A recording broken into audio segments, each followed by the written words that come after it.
É um dia normal quando Lee vai ao supermercado comprar alguns suprimentos. Tudo corre como de costume, até que de repente, do nada, portais se abrem e monstros saem deles. Os goblins começam imediatamente a matar os clientes do supermercado, sem poupar ninguém. Felizmente, Lee encontra um facão e se defende. Graças à sua experiência como mercenário, ele derrota facilmente alguns goblins. Ele reúne os sobreviventes assustados, os arma com o que encontra e os lidera para lutar contra os goblins que continuam chegando. A princípio, tudo corre bem, mas então as pessoas começam a se cansar e o fluxo de goblins não para. Logo, os militares chegam e com suas armas de fogo, Lee ajuda a eliminar os monstros restantes. Nesse momento, uma janela do sistema aparece diante dele com uma notificação de que o jogo está reiniciando. Enquanto Lee tenta entender o que isso significa, o portal brilha novamente e um enorme orc sai dele. Lee e os soldados abrem fogo, mas as balas são inúteis. O orc é imune a armas de fogo. Então, um dos sobreviventes, que momentos antes se encolhia de medo, avança e nocauteia o orc com um único golpe de machado, acertando as pernas como ponto fraco. Lee não consegue entender o que está acontecendo, como aquele cara que tremia só de ver um goblin, de repente se tornou tão forte e confiante. Logo, todos os outros sobreviventes mostram a mesma mudança, transformando-se em experientes caçadores de monstros. Mas, estranhamente, as mudanças afetam todos, exceto o nosso herói. De repente, ele recebe uma notificação do sistema que explica tudo. Devido a uma falha no sistema, sua regressão falhou. Todos os outros regrediram do futuro. Eles sabem tudo sobre os monstros e têm anos de experiência em batalha. Nesse momento, Lee percebe que está completamente perdido, mas antes que possa processar a informação, outra notificação aparece. O sistema lhe concedeu uma habilidade especial única como compensação. É o efeito borboleta nível 1, concedido porque ele não regrediu. Cada ação que ele realizar que altere o futuro, agora lhe dará pontos de bônus. Lee encara as palavras e entende. O efeito borboleta significa que até a menor ação pode causar uma tempestade do outro lado do mundo. Mais orcs saem da fenda e os jogadores avançam para lutar. Lee atira enquanto avalia a batalha. Com seu novo status de jogador, ele agora consegue ver o nome e o nível de cada monstro acima de sua cabeça. Suas balas deixam apenas leves marcas de queimadura, provando-se inúteis contra a pele grossa dos orcs. Armas de combate corpo a corpo funcionam melhor, já que os regressores já conhecem seus pontos fracos. Percebendo isso, ele devolve a arma e pega um machado. O sistema o recompensa com um ponto de bônus, mostrando que suas novas escolhas alteram o futuro. Quando um orc ataca, ele arremessa o machado em seu joelho e o finaliza com um golpe certeiro. Outro ponto aparece. Quem observa e explica que no passado usava uma motosserra em vez de um machado. Lee sorri, entendendo que cada escolha diferente cria um novo futuro. Quem então lhe conta que certa vez matou 3 orcs usando diluente. Lee se lembra de ser um produto químico inflamável e decide experimentar. O efeito borboleta se ativa novamente, concedendo-lhe mais pontos. Ele derrama diluente nos orcs, ateia fogo neles e observa as chamas os consumirem. O sistema concede vários pontos de bônus e a confiança dele aumenta. Uma mensagem aparece anunciando sua bravura e concedendo uma nova habilidade chamada Armadura. Uma aura verde se forma ao redor de seu corpo, atordoando todos ao redor. Kim pragueja de frustração e outro jogador reclama que Lee sempre ganha esse poder. Lee percebe que deve ser a mesma habilidade que ele tinha antes, já que o efeito borboleta não se ativou. Conforme a fenda começa a tremer novamente, todos se voltam para ela, se preparando para o que está por vir. Lee fica diante da fenda quando uma janela do sistema aparece, nomeando-a como masmorra dos goblins e orcs com dificuldade D. Ele estuda a tela e percebe que este jogo parece ter sido projetado para exterminar a humanidade. Cada masmorra contém um número determinado de monstros que eventualmente saem em massa pelos portões, e fechar um portão é a única maneira de detê-los. Ele se vira para os jogadores e os incentiva a limpar a masmorra rapidamente. Ele se lembra de que a dificuldade afeta as recompensas e os níveis de habilidade, mas seu objetivo não é o saque. Ele quer testar sua nova habilidade de armadura e os atributos ganhos com o efeito borboleta. Com 15 pontos de bônus em mãos, ele os investe todos em força, elevando-a de 1 para 16. Confiante em sua experiência com goblins e orcs, ele entra pelo portão. Os jogadores o seguem com Kim logo atrás, imaginando se Lee já havia conquistado aquele lugar em sua vida passada. Lá dentro, um goblin salta das sombras e morde o braço de Lee. A armadura se ativa instantaneamente, bloqueando o ataque. Ele esmaga o crânio do goblin com uma mão e ganha mais um ponto de bônus. Os outros olham incrédulos enquanto sua força cresce rapidamente em poucas horas. Uma jogadora diz que é impossível e Kim murmura que a armadura deve ser o motivo pelo qual Lee já foi o jogador mais forte da Coreia. Quando Olive ignora suas palavras, o ciúme toma conta de Kim. Ele pega uma motosserra e ataca, mas a lâmina não consegue perfurar a armadura brilhante. Lee sorri friamente, esmaga a motosserra e agarra o pescoço de Kim. Enquanto Kim engasga de medo, Lee se lembra da verdade do campo de batalha. A ganância sempre termina em destruição. Ele percebe que esses regressores. Pensaram que poderiam roubar o que um dia lhe pertenceu. Fixando o olhar nos demais, ele os adverte para ficarem para trás. Então torce o pescoço de Kim e deixa o corpo cair. Um silêncio pesado se segue. Lee se lembra de que as antigas leis do mundo não importam mais. O jogo começou e a misericórdia só leva à fraqueza. Ele encara os jogadores trêmulos e diz para irem embora se prezam por suas vidas. Lee olha para o cadáver de Kim e percebe o quão cruel este jogo realmente é. Uma janela de inventário flutua acima do corpo, oferecendo seus itens a outros. Ele murmura sobre a conveniência daquilo e pega o colar do campeão Goblin, notando que agora tem um novo dono. O sistema o recompensa com pontos de bônus por mudar o futuro. O colar aumenta consideravelmente sua força e agilidade, dando-lhe o mesmo poder que subir de nível 2 vezes. Pode perder valor mais tarde, mas por enquanto é útil. Quando um jogador zomba de sua aparência, Lee ignora o comentário e pega a motosserra quebrada para cortar os goblins restantes. Mesmo que o aumento pareça pequeno, cada ponto de poder conta. Logo, uma notificação aparece informando que todos os monstros estão mortos e a masmorra desabará em 3 minutos. Ele se lembra de que um portão só se fecha quando todos os monstros dentro dele são mortos. Aqueles que não conseguem escapar desaparecem com ele, o que explica o curto tempo de fuga. Perto do portão, ele vê o menino que havia chorado com o pai mais cedo. Lee pergunta se ele deseja morrer ali. O menino insiste em ficar com ele. Lee ordena que ele vá embora, mas o menino continua implorando. Frustrado, Lee o repreende novamente e distribui seus 9 pontos de bônus restantes para a força, elevando-a para 25. 28 com o colar. O garoto então revela que regrediram 10 anos para o passado. Ele diz que sua vida não mudará mesmo depois desses 10 anos, então deseja ser um herói pela primeira vez. Ele pede para seguir Lee, apresentando-se como Kim Min-soo. Suas palavras e conhecimento sobre eventos futuros chamam a atenção de Lee. Min-soo confessa que lutou contra monstros e dragões por 10 anos, e agora deseja servir ao herói da Coreia. Lee o acha interessante e aceita sua lealdade. Ao saírem do portal, Lee pergunta se ser um ajudante é o único objetivo de Min-soo. Min-soo responde que quer ser o segundo em comando, chamando Lee de número 1. Lee o desafia a provar isso listando 10 jogadores futuros, aliados ou inimigos, avisando que traição significa morte. Min-soo concorda e eles trocam informações de contato antes de se separarem. 3 dias depois, o mundo continua se adaptando à regressão. Muitos jogadores permanecem em silêncio, com medo de serem considerados loucos ou desejando uma nova vida. Mas, com todos regredindo, ninguém consegue se destacar como o único protagonista. A mídia e as plataformas online estão repletas de histórias sobre o novo mundo. Lee assiste ao noticiário de seu apartamento. A apresentadora, Yang Moon-young, relata que o mundo se transformou em um jogo e apresenta Lee Dong-guk, diretor da filial da Ásia-Pacífico da Associação Mundial de Jogadores. Yang pergunta sobre o caos em torno da regressão. Dong-guk explica que isso beneficia a humanidade, pois os jogadores mais fortes podem proteger os outros e restaurar a ordem mais rapidamente. Apenas aqueles que vendem conhecimento futuro representam um problema. Yang então questiona se a regressão está ligada à masmorra final, já que os jogadores regrediram 3 horas depois de 21 pessoas entrarem nela. Lee ouve atentamente e se lembra de que a masmorra final apareceu 10 anos depois. 3 horas após a entrada, todos regrediram. Yang especula que esse pode ser o verdadeiro fim do jogo. Ao final da transmissão, Lee resmunga sobre bastardos imundos e se lembra de que já foi o jogador mais forte. Lee ouve as notícias e finalmente entende por que os jogadores na loja de ferragens o chamaram de herói. Um ponto bônus aparece e ele deduz que é pelo plástico bolha em sua janela. Em sua vida passada, ele nunca se importou com essas coisas. Agora, até mesmo pequenas ações parecem recompensá-lo. Ele ganha pontos por beber água e sentar no sofá. Seu total sobe para 37 e o crescimento constante melhora seu humor. Ao observar os números, a ambição desperta nele. Ele se pergunta como se tornou o jogador mais forte da Coreia antes, sem a habilidade do efeito borboleta. Ele aprendeu cedo que os fracos devem se render aos fortes, e essa crença o levou a buscar poder através do dinheiro e da batalha. Agora, com um caminho real para a força absoluta, ele sente esse sonho retornando. A contagem regressiva do noticiário termina, revelando estátuas de Lee Hwa-yun, Park Mu-sung e Choi Chul-sung, os heróis que entraram na masmorra final. Ver sua própria estátua o choca. É estranho ser venerado assim apenas 3 dias após a regressão. Ele se lembra de ser o mercenário mais bem pago em sua vida passada, uma arma que as pessoas compravam para a guerra. Naquela época, a fama não significava nada para ele, mas agora é diferente. O repórter explica que todos os jogadores regrediram após o evento da masmorra, sugerindo que algo interno causou isso. Dong-guk acrescenta que os 3 heróis desapareceram, escondendo-se para proteger suas habilidades e itens raros. Yang questiona se isso é verdade, e Dong-guk confirma. Então ele menciona uma nova regra. Os heróis que entraram na masmorra final agora estão perdoados por quaisquer crimes. Lee desliga a TV antes de ouvir mais. Duas coisas ficam claras para... Ué, você assistiu o vídeo até aqui e até agora não se inscreveu no canal?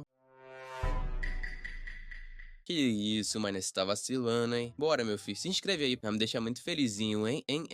A ele, muitos estão à sua caça, e agora ele pode legalmente revidar. Ele veste sua jaqueta e sai. Correndo pelas ruas, ele percebe que nunca esteve na Praça Guanguamun em sua vida passada. Cada passo prova que o futuro já está mudando. Ele gasta seus pontos de bônus em agilidade, elevando-a para 52. Enquanto corre, ele reflete sobre como os outros se concentram em força humana. Para ele, o caminho usual não se aplica mais. Seus pontos de bônus crescem mais rápido do que os de qualquer outra pessoa, tornando-o uma exceção. Ele chega à praça lotada, vestindo um moletom com capuz e uma máscara. Ele murmura que isso é insano. Se as pessoas soubessem quem ele é, o caos se instauraria. Ele observa a multidão e sente armas escondidas em seus inventários. Todos querem parecer fortes. A fama transformou os jogadores em ídolos, mas também em presas. Ele olha para as estátuas novamente. Antes, as pessoas rezavam diante delas como adoradores diante de deuses. Agora, a área está vazia. Seus olhos param em sua própria estátua, marcada com o título Sombra da Morte. De repente, um jogador chamado Qin Changbai aparece e esmaga a cabeça da estátua com uma massa. Uma mensagem do sistema surge, concedendo ali pontos de bônus por alterar o futuro. Changbai aterrissa nas proximidades e esconde sua arma, sem saber quem está diante dele. Changbai esmaga a estátua e começa a correr. Li o segue, mas com sua agilidade acima de 50, seus movimentos parecem mais difíceis de controlar. Após uma breve perseguição, ele alcança Changbai e o agarra pelo pescoço. Ele tira a máscara e o medo nos olhos de Changbai revela reconhecimento. Li exige saber para onde ele estava indo. Changbai tenta alcançar sua massa, mas Li agarra sua mão e a toma. A arma pertenceu a um campeão orc e tem chance de atordoar, aumentando o ataque e a força. Li questiona como Changbai conseguiu uma arma tão rara em apenas 5 dias. Convencido de que ele deve pertencer a uma guilda, Li aperta seu aperto e o lembra de sua imunidade a crimes. Changbai ofega e implora para ser solto. Li exige seu nome e guilda. Tremendo, Changbai admite que é da guilda geral. Li ordena que ele continue. Quando Li menciona o projeto Li Huayun, Changbai revela que é um plano da guilda para coletar todas as habilidades e itens que Li possuía. Após alguma hesitação, ele admite que o primeiro alvo é a habilidade de furtividade. Ela está na masmorra Lycan, que abrirá em 3 dias. Ele acrescenta que 100 jogadores estarão esperando lá, confiantes de que Li retornará para buscá-la. Li percebe que aqueles jogadores devem ser regressores. Mais tarde, Li encontra Minsu e explica o que descobriu. Minsu desconfia de Changbai e pede permissão para matá-lo, mas Li se recusa. Minsu insiste que a guilda agirá em breve, enquanto Changbai afirma que isso acontecerá amanhã. Li sabe que um deles está mentindo. A discussão se intensifica até que Li agarra os dois pelo pescoço e exige provas. Minsu mostra seu celular com um artigo afirmando que Li aparecerá na masmorra dos Lycans no dia 7 de janeiro, amanhã. Ele explica que a masmorra surgiu no início do jogo e que os Lycans são muito mais fortes que goblins ou orcs. Eles se movem em bandos. Ninguém havia limpado a masmorra antes. Quando escaparam, destruíram cidades e mataram milhares. Li agora entende por que a masmorra se tornou infame. Ela causou destruição em massa e as pessoas a temiam mais do que qualquer outra. Minsu o lembra de que foi ele quem a destruiu no passado. Li se vira para Changbai, exigindo saber quem o ordenou a destruir a estátua. Changbai se irrita e mexe em seu inventário. Li reage primeiro e quebra o pescoço. Uma mensagem aparece, concedendo um ponto de bônus. Li percebe que deve ter poupado Changbai em sua vida passada. O mundo está mudando mais rápido agora por causa dos regressores. Ele se vira para Minsu e menciona encontrar uma maneira de matar Lycans, talvez usando veneno. Minsu questiona por que ele está perguntando sobre coisas que já deveria saber. Li o interrompe e admite que nunca regrediu, avisando-o para manter segredo. Minsu fica atônito e explica que tal conhecimento não significa nada sem poder. Lycans são monstros de nível 5 e jogadores de nível inferior não podem entrar. Li concorda com a cabeça, percebendo que precisa alcançar o nível 5 em breve. Li está apenas no nível 2, mas sabe que os níveis significam pouco. Com 80 pontos de atributo e 162 pontos de bônus, seu total chega a 242. Segundo seus cálculos, ele se iguala a um jogador de nível 80. Ainda assim, Minsu lembra de que, mesmo com tal poder, ele ainda não pode enfrentar os Lycans, e seu nível baixo o impede de entrar na masmorra. masmorra. Lee pede a Minsu que o leve a algum lugar para subir de nível. Minsu explica que por enquanto só existem masmorras de goblins e orcs, já que novos portões abrem lentamente e o portão dos Lycans aparecerá amanhã. A maioria dos jogadores ignora as masmorras mais fracas, considerando-as uma perda de tempo. Lee chama esses monstros de fofinhos e usa seus pontos de bônus para aumentar sua força para 187, fortalecendo sua habilidade de armadura. Eles chegam a uma masmorra de goblins e orcs. Um goblin atira pedras, mas Lee se move rapidamente e mata dois com facilidade. Sua velocidade e força não deixam espaço para resistência. Durante a luta, ele pergunta a Minsu sobre pedras de habilidade. Minsu explica que elas ficam perto do coração do monstro e sua cor indica a classe: branco para comum, roxo para raro, amarelo para único e vermelho para lendário. A habilidade de furtividade da masmorra dos Lycans pertence à classe rara, então sua pedra brilha em roxo. Lee pergunta sobre o significado dessas classes. Minsu lhe diz que monstros raros e inferiores podem aparecer várias vezes, mas únicos e lendários existem apenas uma vez. As habilidades também podem subir de nível, aumentando o seu efeito. Quando Lee pergunta sobre habilidades especiais, Minsu admite que nunca ouviu falar delas, e Lee muda de assunto. No dia seguinte, Lee alcança o nível 5. Ele e Minsu estão no local onde o portão Lycan logo aparecerá. Uma multidão já se reúne. Lee instrui Minsu a observar enquanto ele lida com o resto sozinho. Adiante, cerca de 100 jogadores da guilda geral aguardam. Apenas 5 podem entrar na masmorra, e Lee precisa estar entre eles. Um homem se adianta e anuncia que foi ali que Lee Huayun obteve a habilidade de furtividade no passado. Ele declara que a guilda geral a conquistará desta vez. A multidão vibra, confiante na vitória. 5 minutos depois, a contagem regressiva começa. Quando termina, o portão se abre. Lee avança antes que alguém possa reagir. Os jogadores gritam e tentam bloqueá-lo, mas ninguém consegue acompanhar sua velocidade. Ele chega primeiro ao portão e entra, seguido por outros 4. O sistema anuncia que a masmorra está cheia. Do lado de fora, Minsu observa com admiração, percebendo que Lee já havia superado o que qualquer regressor conseguiria em apenas 5 dias. Assim que viram Lee, um dos jogadores gritou para se prepararem. 3 deles sacaram chicotes de chefe Goblin para imobilizar suas mãos e pescoço, enquanto o quarto lançou uma rede sobre ele. O plano era claro, sabiam que não podiam derrotá-lo e tentaram prendê-lo. Lee ativou sua habilidade de armadura e facilmente reverteu a situação, prendendo-os. Enquanto se debatiam sob a rede, lobisomens avançaram com rosnados furiosos. Lee se perguntou se a fúria fazia parte da natureza deles. Os jogadores presos imploraram por misericórdia, admitindo que estavam apenas seguindo ordens. Antes que pudessem explicar mais, os lobisomens atacaram. Os jogadores presumiram que todos morreriam, mas Lee esmagou as feras sem esforço. Ele se lembrou de que lobos e cães compartilham o mesmo ponto fraco, o focinho. Anos atrás, um cão farejador o mordeu durante uma missão e ele o subjugou segurando seu focinho. Lembrando-se disso, ele agarrou os Lycans pelo focinho e os esmagou. Os monstros caíram imóveis. Quando os jogadores perguntaram por que ele não os havia matado, Lee explicou que matar todos os monstros faria a masmorra desmoronar e o portão fechar. Ele planejava encontrar primeiro o Lycan com a pedra de habilidade e em seguida escapar silenciosamente antes que alguém do lado de fora percebesse. Quando os Lycans se levantaram novamente, Lee murmurou que aquilo não era suficiente e quebrou seus ossos completamente. Então ele se virou para os jogadores presos e exigiu o nome de seu líder. Tremendo, eles revelaram que era Choi Shu-sung. Lee se lembrou do nome gravado ao lado de sua própria estátua e perguntou se Choi os havia chamado para obter a habilidade de furtividade. Eles admitiram, explicando que apenas seguiram ordens, mas um acusou o outro de traição. Lee agarrou aquele que gritou e quebrou seu ombro, lembrando-os de que não estava ali para brincar. Ele reconheceu Choi Shu-sung, o líder geral da guilda, que certa vez lutou ao seu lado na masmorra final. Embora nunca tenha sido um verdadeiro camarada, Choi ainda fazia parte de sua equipe. Agora, esse mesmo homem se voltou contra ele, mas Lee não se sente traído, pois sabe que o mundo gira em torno do interesse próprio. À medida que mais lobisomens aparecem, Lee percebe que, quando alguns morrem, novos surgem para manter o número constante. Esta masmorra permite 25 jogadores por vez, o que o beneficia. Ele remove a rede dos jogadores amarrados e murmura que Chusung deveria entender por que seus homens precisam morrer, então os arremessa em direção aos lobisomens que avançam. A masmorra permite apenas 5 jogadores por vez, então quando um grupo morre, outros podem entrar. Logo, novos jogadores entram e encontram as cabeças decepadas de seus camaradas. A raiva os impulsiona, mas Lee os derrota facilmente e os amarra também, quando ele exige saber qual lobisomem carrega a pedra de habilidade. Um revela que é o de sobrancelhas brancas. A rápida cooperação deles mostra como o medo os quebrou. Lee procura e encontra o lobisomem ferido. Ele o abre com as próprias mãos, sangue e carne se espalhando ao redor. Enojado, ele pensa que Minsu deveria cuidar desse tipo de trabalho no futuro. Dentro, ele encontra a pedra que contém a habilidade de furtividade. Os prisioneiros sussurram que se trata da mesma habilidade usada por um herói na masmorra final e lamentam ter perdido a chance de obtê-la. Lee considera vender a pedra por riqueza, mas desiste. Desde o início do jogo, o poder sempre esteve acima de tudo. Ele se lembra de sua infância órfã e das guerras que sobreviveu. O verdadeiro poder agora está ao seu alcance, e ele o conquistará para moldar uma nova história. Ele engole a pedra, mas uma mensagem informa que a habilidade está bloqueada até o nível 10. A frustração aumenta, pois seu nível atual é 6. Determinado, ele resolve ficar mais forte. Ele usa seus 102 pontos de bônus para aumentar sua força, elevando-a para 289. Sabendo que os homens da guilda o aguardam do lado de fora, ele percebe que um confronto direto seria perigoso. Para se manter seguro, ele poupa um lobisomem para que a masmorra permaneça aberta, mas lobisomens surgirão, permitindo que ele treine ainda mais. Com sua imensa força, mesmo um lobisomem de nível 5 não representa um desafio. Ele se concentra em controlar seu poder para evitar matá-los muito rapidamente. Após uma luta intensa, ele alcança o nível 10. A habilidade de furtividade é desbloqueada e ele a ativa, tornando sua mão transparente enquanto suas roupas permanecem visíveis. Os jogadores explicam que em níveis mais altos até as roupas desaparecem. Lee verifica suas habilidades e vê os níveis de progresso ao lado de cada uma. Quando eles confirmam que a invisibilidade total começa no nível 2, ele remove suas roupas e ativa a habilidade novamente, desaparecendo completamente. Ele percebe que esses jogadores vieram em busca da mesma habilidade que ele possuía em sua vida passada. Se tivessem conseguido, o teriam matado. Enquanto se prepara para partir, lobisomens cercam os jogadores amarrados que imploram por misericórdia. Lee ordena que fiquem em silêncio e se afasta sem olhar para trás. Do lado de fora do portão, a multidão percebe que ele se abriu novamente. Eles cochicham, imaginando quem morreu e quem será o próximo. Ao mesmo tempo, Lee sai furtivamente, sem ser visto. Observando as pessoas inquietas, ele murmura que a vista vale a pena. Então ele avista Min-Soo toca em seu ombro e diz para ele ficar quieto antes de apontar para um táxi para que eles peguem. Mais tarde, enquanto navegava pelas notícias, Lee lê reportagens sobre seu retorno e o incidente na masmorra dos lobisomens. As manchetes descrevem seu método de caça como chocante e mostram os corpos de 8 membros da guilda mortos por lobisomens. Min-Soo mostra a ele uma transmissão ao vivo, onde os apresentadores discutem a aparição de Lee. Um deles menciona sua calma e confiança antes da masmorra final em sua vida anterior, quando ele mostrou o dedo do meio para os repórteres e se tornou um símbolo de desafio. Agora, eles debatem se sua fama vem apenas dessa atitude ou de algo mais. A discussão muda quando Park Jong-sik, presidente da Associação de Habilidades e Tecnologia dos Jogadores, entra na transmissão.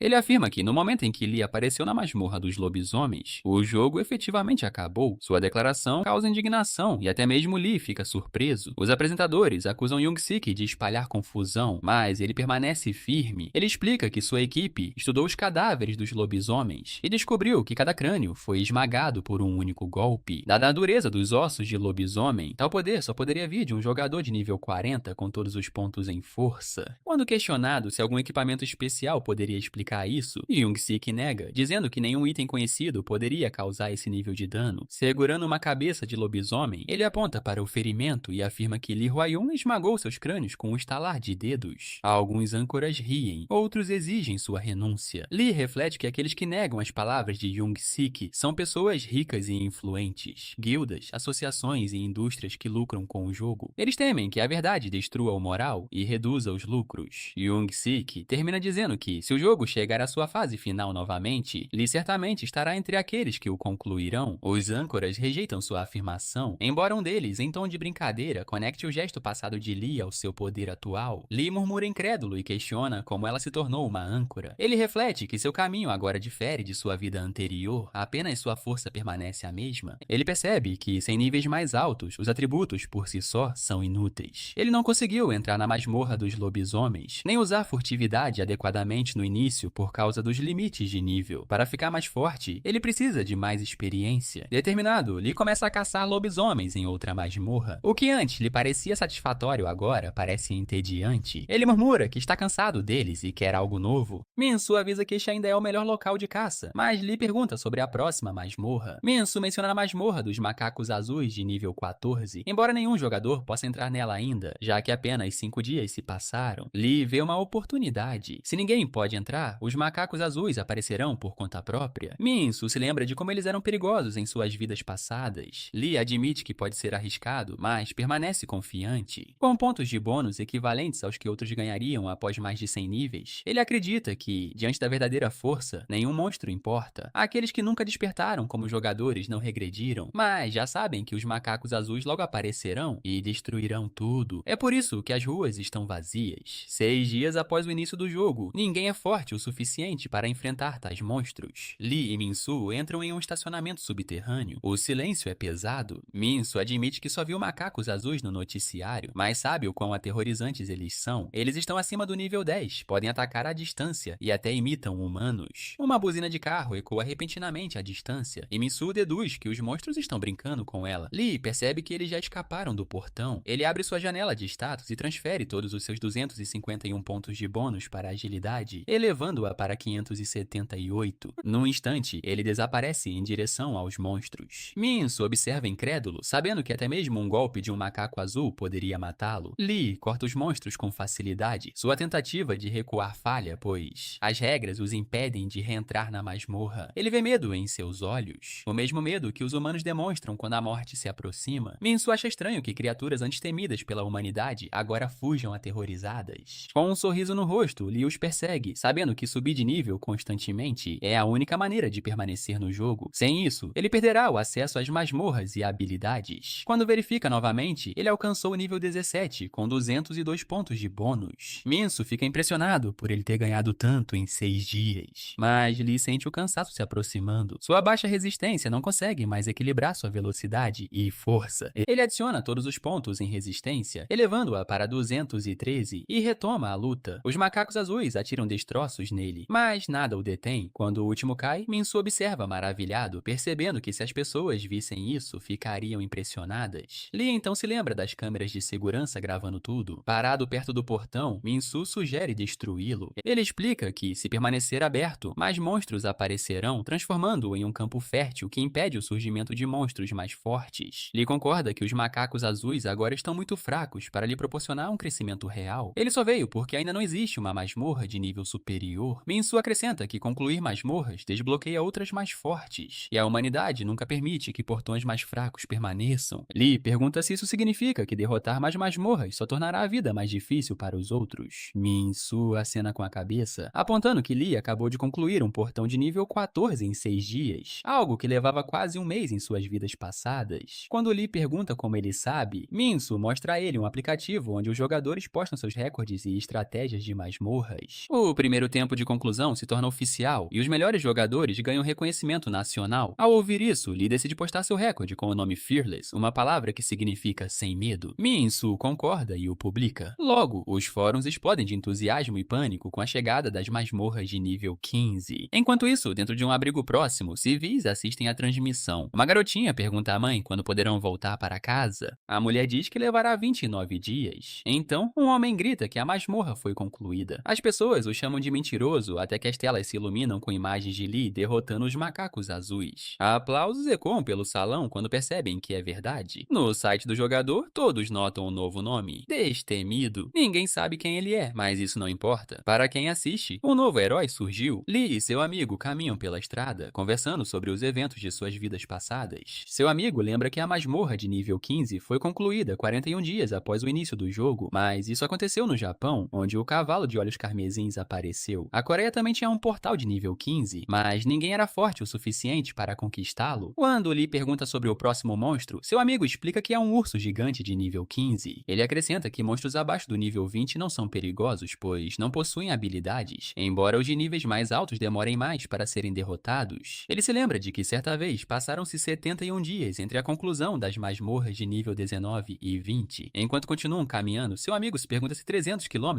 é muito longe. Lee responde que cada passo lhe dá pontos de bônus, então caminhar por si só já vale a pena. Isso faz seu amigo refletir que até pequenas ações podem mudar o futuro. Deixar cair uma caneta ou evitar um inseto pode alterar o que teria acontecido, então Lee caminha com cuidado, ciente de que cada escolha molda seu caminho. De repente, um caminhão buzina atrás deles. O motorista grita e xinga, ordenando que saiam da frente. Lee responde calmamente, mas o homem continua gritando e acelera. A raiva cruza o rosto de Lee e antes que seu amigo possa impedi-lo, Lee desaparece. Ele alcança o caminhão, confronta o motorista e o avisa para controlar seu temperamento se quiser viver. O motorista se desculpa rapidamente e Lee deixa para lá, escolhendo a paz em vez da raiva. Enquanto retomam sua jornada, Lee percebe que as masmorras estão se abrindo mais rápido do que antes. Isso lhe dá a chance de ampliar a diferença entre ele e os outros. Aqueles com memórias do passado estão perdendo sua vantagem, enquanto ele continua a ficar mais forte por conta própria. A cena muda para a batalha dentro da masmorra de nível 15. Um urso enorme se ergue sobre Lee. Ele sabe que, quando monstros de nível 20 aparecerem, eles começarão a usar habilidades, então ele precisa ficar mais forte rapidamente. O urso ataca com força, jogando-o para trás, mas ele se esquiva e escala seu braço. Com uma explosão de força, ele esmaga o pescoço do animal e o observa cair. Mais feras invadem o local, mas ele as derrota todas. Enquanto isso, debates se espalham online sobre quem completou a masmorra de nível 14. Alguns argumentam que foi Lee Hwa-yun, outros dizem que foi Park Mu-sung. Seu amigo menciona que uma masmorra de nível 16 já foi concluída por Choi Venenoso, cujo nome verdadeiro é Choi Chul-sung. Ele foi um dos homens que entraram na masmorra final com Lee. Lee reflete que Choi deve ter adquirido uma habilidade rara em sua vida passada. Seu amigo se lembra de que Choi era o Rei Venenoso e líder da guilda mais forte da Coreia, a Guilda Geral. Lee se lembra de como Choi tentou roubar sua habilidade de furtividade e decide que precisa se mover mais rápido. Quando Lee pergunta sobre a arma de Choi, seu amigo se lembra de uma adaga negra que pertenceu ao Leopardo Dourado, um monstro de nível 20 da Coreia. Lee ignora a lembrança, concentrando-se apenas em seu próprio progresso. Seu amigo o informa que as masmorras de nível 17 e 18 foram concluídas nos dias 9 e 10 de janeiro. Ao saírem de outra masmorra, Lee pergunta sobre as próximas. A masmorra de nível 19 fica perto da estação Gangnam, e a de nível 21 será inaugurada no Parque Yudong, em Bundang. Lee observa que levaria cerca de 30 minutos para chegar lá sem trânsito. Seu amigo fica aliviado por haver menos pessoas na área, mas Lee o lembra de que, mesmo que haja aglomeração, ninguém poderá entrar. Somente ele poderá reivindicar a arma novamente. Agora no nível 21, Lee possui 744 pontos de bônus. Ele canaliza toda a sua energia em força, elevando-a para 1033. Uma notificação do sistema aparece, anunciando que sua força ultrapassou 1000 pela primeira vez. Ele ganha um novo título, Rei da Força, e adquire a habilidade Petrificar, que congela um oponente por 3 segundos. Testar a habilidade em seu amigo confirma seu poder. Seu amigo compara a força de Lee à de Yang Shongwei, o imperador da China, que certa vez liderou todos os jogadores até lá e completou inúmeras masmorras. Lee se pergunta se sua nova habilidade é a mesma do imperador e seu amigo confirma. Lee então instrui seu amigo a ir ao Parque Yudong e observar quem se reúne lá. Enquanto isso, ele irá completar a masmorra de nível 19 na estação Gangnam. Min-soo concorda e promete contatá-lo se algo incomum acontecer. Com isso, eles se separam, cada um seguindo para sua próxima tarefa. Lee está diante do portão de nível 19, sabendo que precisa completá-lo para desbloquear a masmorra Leopardo Dourado de nível 20. O local está repleto de topeiras de olhos carmesins. Ele se lembra de que o portão de nível 20 se abrirá assim que qualquer masmorra de nível 19 for concluída. Mas, como ninguém mais parece capaz, ele decide assumir a tarefa sozinho. Soldados cercam a área, coordenando a evacuação. Um deles para Lee e pede sua identificação. Lee admite que não tem nenhuma. Uma topeira surge repentinamente do chão e os soldados atiram, mas as balas não fazem efeito. O soldado o incentiva a ir embora, mas Lee explica calmamente que armas não podem ferir tais monstros. Quando perguntado se ele é um jogador, ele acena com a cabeça. Outra topeira surge atrás deles. Lee ativa sua habilidade de petrificar, congelando-a no ar, então esmaga seu pescoço. Vendo isso, o soldado se afasta e o deixa passar. Lá dentro, Lee estuda a masmorra. As topeiras não são apenas fortes, mas também astutas, escondendo-se nas profundezas da terra. Sabendo que não pode desenterrá-las, ele pega a pele do macaco azul de seu inventário. Queimá-la libera fumaça tóxica que atrai os monstros. A fumaça se espalha pelas tocas, forçando as topeiras a emergir. Lee captura cada um deles e os mata sem esforço. Logo, todos os 15 estão mortos. Uma mensagem do sistema aparece anunciando a limpeza da masmorra e o colapso do portão em 3 minutos. Seu telefone toca. Min-soo avisa que repórteres cercaram a masmorra do Leopardo Dourado. Lee diz para ele afugentá-los e que chegará em breve. Min-soo acha estranho que a Guilda Geral não tenha aparecido, apesar de saberem da habilidade furtiva de Lee. Lee conclui que eles o estão evitando porque sabem que cruzar seu caminho significa morte. Lee deixa os soldados para trás e dirige até o Parque Yudong. Quando chega, o lugar está lotado. Irritado, ele liga para Min-soo, lembrando-o de que deveria ter limpado a área. Min-soo explica que tentou, mas ninguém o ouviu. Lee sai do carro, determinado a resolver a situação sozinho. Assim que os repórteres o avistam, correm em sua direção gritando seu nome. Perguntas surgem de todos os lados. Alguns o culpam por diminuir diminuir o moral dos jogadores. Outros o acusam de causar caos com suas rápidas limpezas de masmorras. Alguns até imploram por autógrafos e fotos. O barulho o incomoda. Depois de anos de guerra, ele aprendeu a valorizar o silêncio. Ele encara a multidão e declara que fraqueza não é pecado, mas culpar os outros por ela, sim. Aqueles que o fazem deveriam apodrecer no inferno. Suas palavras incisivas silenciam a multidão por um instante. Então, um repórter menciona Boward, um jogador canadense que certa vez entrou na masmorra final. Boward afirmou que Lee está forte agora, mas será o mais fraco entre os jogadores de alto nível mais tarde. Lee pergunta qual emissora tem a maior audiência. Quando apontam para um repórter, ele se vira para a câmera, levanta o dedo do meio e dá sua resposta a Boward. Lee entra na masmorra do Leopardo Dourado, onde 7 leopardos dourados vagam. A masmorra permite apenas 2 jogadores e tem dificuldade B+,